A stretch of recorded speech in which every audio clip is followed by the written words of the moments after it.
নমস্কার বন্ধুরা, welcome to ইউনিকন। তো গাইস, এই ভিডিওতে আমরা কথা বলবো কলকাতা নাইট রাইডার্স টিমকে নিয়ে 2024-এর। কলকাতা নাইট রাইডার্সটি এবারে 2024 সালে আইপিএল চ্যাম্পিয়ন হলো। কোন কোন ফ্যাক্টরগুলো কলকাতা নাইট রাইডার্সের জন্য কাজ করেছে, কোন কোন বিষয়গুলোর জন্য কলকাতা নাইট রাইডার্স লাস্ট অব্দি গিয়ে এতটা ডমিনেট থেকে আইপিএল চ্যাম্পিয়ন হতে চলেছে, সেটাই একটু বিশ্লেষণ করার চেষ্টা করব। তো ইন্টারেস্টিং ভিডিও হবে, লাস্ট অব্দি দেখতে থাকো। যদি ভিডিওটা ভালো লাগে ভিডিওটাকে লাইক করে দিও, শেয়ার করে দিও। আমাদের চ্যানেলে প্রথমবার এলে আমাদের চ্যানেলটাকে সাবস্ক্রাইব করে তার পাশের বেল আইকনটাকে অন করে দিও। তো যদি আমরা কথা বলি যে কলকাতা নাইট রাইডার্স 2024 সালে কি কি ঠিক করেছে, যেই কারণে লাস্ট অব্দি কেকেআর গিয়ে চ্যাম্পিয়ন হয়েছে, তো প্রথম ফ্যাক্টরটা অবশ্যই গৌতম গম্ভীর। এবার আমি যতবারই গৌতম গম্ভীরের নাম নিচ্ছি, কিছু থালাবাটি ফ্যান এসে বলছে একটা মেন্টর আইপিএল জেতায়নি, শ্রেয়াসের কথা বলছে না, চন্দ্রকান্ত পণ্ডিতের কথা বলছে না। মানে মহেন্দ্র সিং ধোনিকে আমি যথেষ্ট সম্মান করি, বাট তার কিছু ফ্যান আছে বড্ড তার কাটা, বিশেষ করে বঙ্গ তামিলিয়ান ফ্যান, এই টাইপের কমেন্ট করছে। ভাই, গৌতম গম্ভীর একটা বিশাল বড় ফ্যাক্টর কলকাতা নাইট রাইডার্স টিমে। আর আমাদের চ্যানেল থেকে চন্দ্রকান্ত পণ্ডিত, অভিষেক নায়ার সবাইকে নিয়ে কথা বলেছি। ইভেন শ্রেয়াস আয়ারকে তার ক্যাপ্টেন্সির জন্য প্রশংসা করে 5 থেকে 6টা বোধহয় ডেডিকেটেড ভিডিও বানানো আছে। এমন নয় যে শুধুমাত্র সব ক্রেডিট আমি গৌতম গম্ভীরকে দিচ্ছি। বাট কলকাতার এবারের আইপিএল চ্যাম্পিয়ন হবার পেছনে, টিমটা তৈরি হবার পেছনে গৌতম গম্ভীরের একটা বড় ভূমিকা আছে। সেটা যদি তুমি অস্বীকার করো, তার মানে তুমি ক্রিকেট তো দেখো বাট ক্রিকেটটাকে বোঝো না। কারণ ক্রিকেটটা যেরকম অন দ্য ফিল্ড খেলা হয়, মাঠের মধ্যে গিয়ে খেলাটা হয়, তার পাশাপাশি অফ দ্য ফিল্ডও একটা বড় জায়গা আছে যেখানে সব কিছু ঠিকঠাক রাখতে হয়। যেখানে অফ দ্য ফিল্ড সব প্লেয়ারদের খুশি রাখলে তবে তারা essay on the field perform করে। নয়তো মুম্বাই ইন্ডিয়ান্সের মতো টিম অত ভালো, বাট টিমের ভেতরে দুটো গ্রুপ তৈরি হয়ে গিয়েছে, সেই টিম লাস্টেই ফিনিশ করবে। চেন্নাই সুপার কিংস অন্যতম একটা সাকসেসফুল ফ্র্যাঞ্চাইজি এই জন্যই, কারণ তাদের ম্যানেজমেন্টটা খুব ভালো হয়। এবং সেই সেম জিনিসটা কিন্তু এবারে কলকাতা নাইট রাইডার্সে হয়েছে। আর তার পেছনে মেন কারণটা হচ্ছে গৌতম গম্ভীর। গৌতম গম্ভীরের ম্যানেজমেন্ট টপ ক্লাস। একদম প্রথম প্র্যাকটিসের দিন সে বলছে যে এই টিমে কোনো সিনিয়র জুনিয়র নেই, এই টিমে সবাই সমান। মানে রাসেল, স্টার্ক, নারাইন তারাও যে গুরুত্ব তার কাছে পাবে, আঙ্কারিস রঘুবংশী বা হর্ষিত রানা তারাও পাবে। তো এরকম কথা শুনলে কেন ইয়ংস্টাররা মোটিভেট হবে না, কেন তারা টিমের জন্য জান লড়িয়ে দেবে না? দ্বিতীয়ত, চন্দ্রকান্ত পণ্ডিত দারুণ একজন কোচ ইন্ডিয়ান প্লেয়ারদের নিয়ে। চন্দ্রকান্ত পণ্ডিত ভারতীয় ক্রিকেট সার্কিটে ব্রিলিয়ান্ট কোচ, তার অ্যাচিভমেন্ট অনেক বড়। বাট চন্দ্রকান্ত পণ্ডিতের লাস্ট ইয়ারে কি হয়েছিল, সমস্যা কি হয়েছিল, যে বিদেশি প্লেয়াররা কিন্তু চন্দ্রকান্ত পণ্ডিতের অ্যাটিটিউডের সঙ্গে মানিয়ে নিতে পারছিল না। কারণ চন্দ্রকান্ত পণ্ডিত একজন স্ট্রিক্ট কোচ, একজন কড়া হেড স্যার যেটাকে বলে। এবার ইন্ডিয়ান প্লেয়াররা যারা ডোমেস্টিক থেকে উঠছে, তারা চন্দ্রকান্ত পণ্ডিতকে দেখছে, তাদের তার প্রতি রেসপেক্ট আছে। কিন্তু বিদেশি যারা আসছে, তারা কিন্তু ওই স্ট্রিক্ট অ্যাটিটিউডের সঙ্গে মানিয়ে নিতে পারছিল না লাস্ট ইয়ার, যেটা ডেভিড উইজে কিন্তু নিজে এক জায়গায় লিখেছে। এবং সেই জায়গাতে হ্যাঁ, আন্দ্রে রাসেলকে দেখে মনে হতো যে চন্দ্রকান্ত পণ্ডিতের সঙ্গে তার খুব ভালো সম্পর্ক।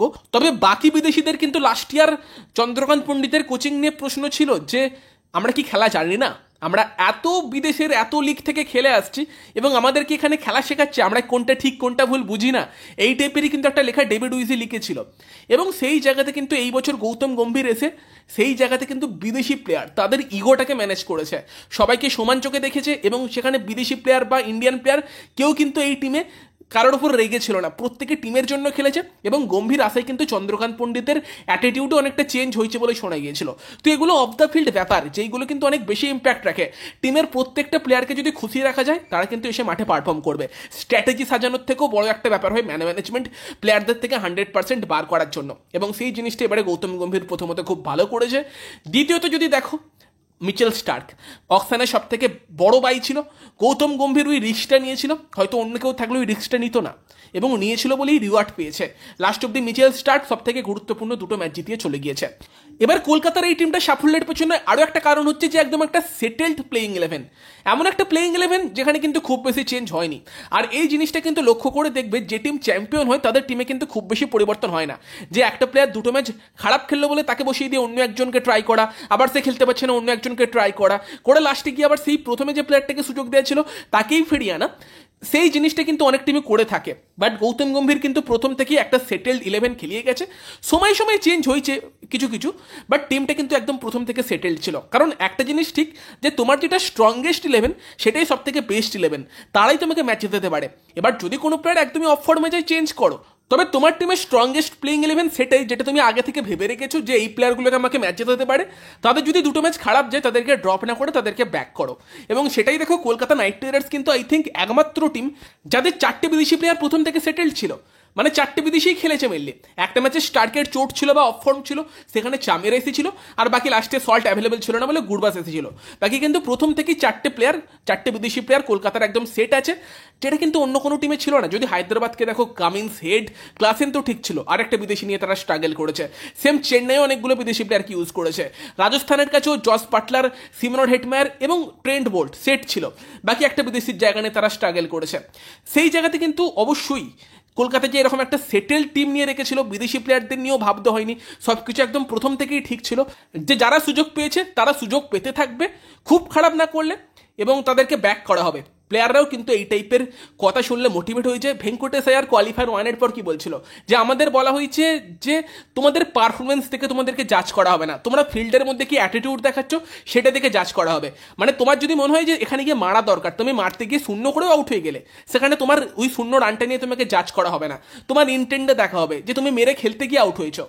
তো এই জিনিসগুলো টিমকে মোটিভেট করে, এবং গৌতম গম্ভীর আসার ফলে কিন্তু এইগুলো হয়েছে। তো এতগুলো অফ দ্য ফিল্ড ব্যাপার আছে, যেটা কলকাতা নাইট রাইডার্সের অন দ্য ফিল্ড সাকসেসের অন্যতম কারণ, এবং তার সঙ্গে সঙ্গে ভালো টিম গঠন। তার পাশাপাশি সুনীল নারায়ণ, যার শেষ কয়েকটা বছরের রান দেখে নাও, তাকে এই বছর যে ওপেন করিয়ে তাকে এই লেভেলের সাকসেসফুল বানাবে, সেটা হয়তো গৌতম গম্ভীর না থাকলে পসিবল হতো না। মানে বুকে হাত দিয়ে বলো তো, মরসুমের শুরুর দিকে কেউ ভেবেছিলে সুনীল নারায়ণ এই বছর আবার এরকম ব্যাট করবে? সেখানেও কিন্তু গৌতম গম্ভীরের ভূমিকা আছে। এবার সেই জায়গাতেও আঙ্কারিস, রঘুবংশের মতো প্লেয়ারদের সুযোগ দেওয়া বা রমনদীপকে খেলানো, সেখানেও আই থিঙ্ক গৌতম গম্ভীরের কিন্তু ইম্প্যাক্ট আছে। এবং তার সঙ্গে আই ফিল ভেঙ্কি মাহেশ্বর আরও একজন কেকেআরের সিইও, যে কিন্তু প্রচুর টিমের ব্যাপারে নাক গলাতো লাস্ট কয়েকটা বছর, এবং সে নিজে নিজে নাকি টিমও সিলেক্ট করতো, যেটা কিন্তু একটা কারণ হতে পারে কলকাতা নাইট রাইডার্স ভালো খেলতে পারতো না, কারণ বাইরে থেকে ইনভলভমেন্ট থাকতো। এবং গৌতম গম্ভীর আশায় কিন্তু সেটাও বন্ধ হয়েছে, কারণ শাহরুখ খান গৌতম গম্ভীরকে বলেছিল এই টিমটা পুরো তোমার টিম, তুমি যা সিদ্ধান্ত নেবে সেটাই ফাইনাল। তার সঙ্গে প্রত্যেক টিম ওয়াইজ স্ট্র্যাটেজি বানানোর কাজেও কিন্তু গৌতম গম্ভীরের একটা বড় ভূমিকা ছিল। তো তুমি কিভাবে গৌতম গম্ভীরের ভূমিকা নেই সেটা বলবে, কিভাবে বলবে মেন্টর নে আইপিএল নেই জিতায়া? তুমি যে কোনো কাউকে সাপোর্ট করতে পারো, ঠিক আছে, বাট যেটা ফ্যাক্ট সেটা তোমাকে মানতে হবে। তো গৌতম গম্ভীর একটা বিশাল বড় ফ্যাক্টর। তারপর অবশ্যই শ্রেয়াস আইয়ার। শ্রেয়াস কিন্তু ক্যাপ্টেনশিপ যথেষ্ট ভালো করেছে, মাঠের মধ্যে টিমটাকে চালিয়েছে ক্যাপ্টেন, এবং সেই জায়গাতে শ্রেয়াস ব্রিলিয়ান্ট ক্যাপ্টেন্সি করেছে। মানে বিশেষ করে বোলারদের যেভাবে রোটেশন করে বোলিং করিয়েছে, ব্রিলিয়ান্ট লেগেছে। শ্রেয়াসের ক্যাপ্টেন্সিপও টপ নোট ছিল। চন্দ্রকান্ত পণ্ডিত ভারতীয় প্লেয়ারদের নিয়ে ভালো কাজ করেছে, সেই জায়গাতে তারও প্রশংসার প্রাপ্য, কারণ ভেঙ্কটেশ আইয়ার, শ্রেয়াস আইয়ার, হর্ষিত রানা প্রত্যেকে কিন্তু তোমার চন্দ্রকান্ত পণ্ডিতের সঙ্গে অনেক বেশি কমফোর্টেবল লেগেছে। সেখানে কিন্তু সবার ভূমিকা আছে, অভিষেক নায়ার তারও বড় ভূমিকা আছে, প্রত্যেকটা প্লেয়ারকে সঠিক ট্রেন করা বা প্লেয়ারদের রিক্রুট করা। তোমার সেখানেও আঙ্কারিস, রঘুবংশী, বরুণ চক্রবর্তী, ভেঙ্কটেশ আইয়ার, শ্রেয়াস আইয়ার প্রত্যেকে কিন্তু অভিষেক নায়ারকেও ক্রেডিট দিয়েছে।